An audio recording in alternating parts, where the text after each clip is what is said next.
Привет! Как известно, Виталик периодически выезжает рыбу ловить. Так что будем сочетать. Михалыч, вредно так долго в воде находиться. Можно и заболеть.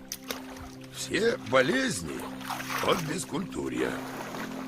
Вода – это колыбель разумной жизни.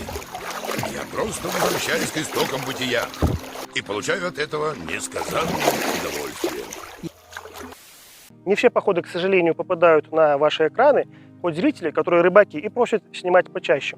Возможно, и стоит прислушаться. А потому, как вы уже догадались, сегодня видео полезное рыбакам, туристам, охотникам, а возможно и дачники не останутся равнодушным. Лабораторное испытание и обзор портативной газовой плиты. Стандартная комплектация большинства таких плит, портативных: чемоданчик, инструкция. И вот, собственно, вот так выглядит само устройство. На чемоданчике заострять внимание, я думаю, не стоит. Стандартная пластиковая коробка. После того, как достаем плиту, необходимо перевернуть вот эту штукенцию. Вот.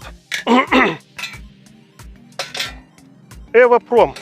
Вообще, вот эти плиты, в принципе, производители практически друг друга копируют, либо заказывают на одних и тех же заводах, только клепают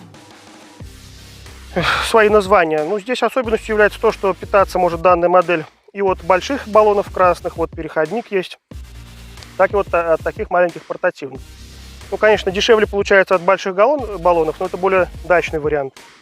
Потому что как вот этот баллон стоит от 2,5 рублей и дороже, но зато действительно плита получается портативная. Сегодня мы взвесим сейчас пустой баллон, сколько весит на весах, и закипятим литр воды.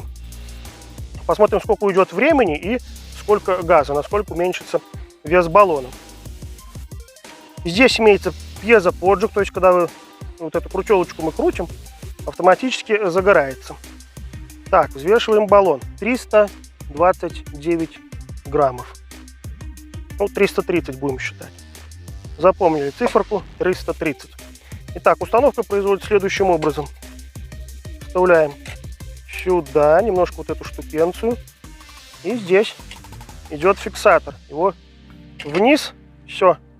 Баллон установился. Значит, здесь еще особенностью, прежде чем выбирать плиты, я рекомендую все-таки брать керамическая горелка. Вот такая-то сетка идет множество. Не обычные одно либо несколько сопел, а вот такая сетка. Это позволяет более высокий КПД, коэффициент полезного действия у таких плит, соответственно, экономия газа, поскольку вода закипает быстрее. Отдача идет тепловая больше.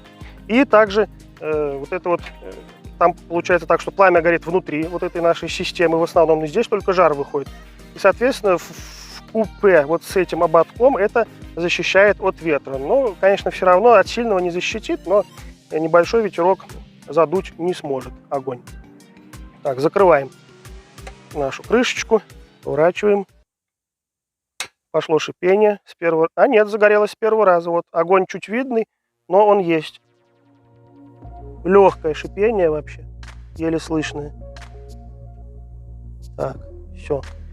Ну, вода комнатной температуры, где-то градусов 20 она имеет сейчас. Так, зажигаем. Тоже с первого раза все зажглось, секундомер запустили. Вес 330 граммов, пламя на максимум.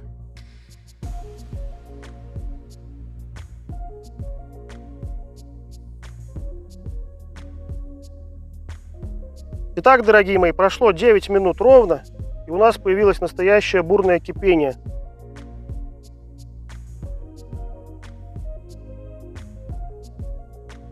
Ну и пока все это дело кипит, давайте же попробуем задуть. Сейчас я сымитирую огромную бурю, неожиданно напавшую на собравшегося вкусно покушать ухи рыбака. Не задул, нет.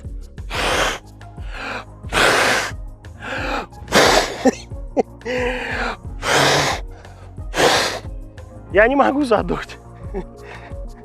Нет.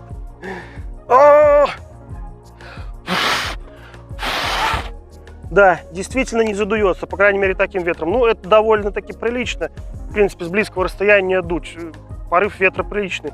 Так, выключаем.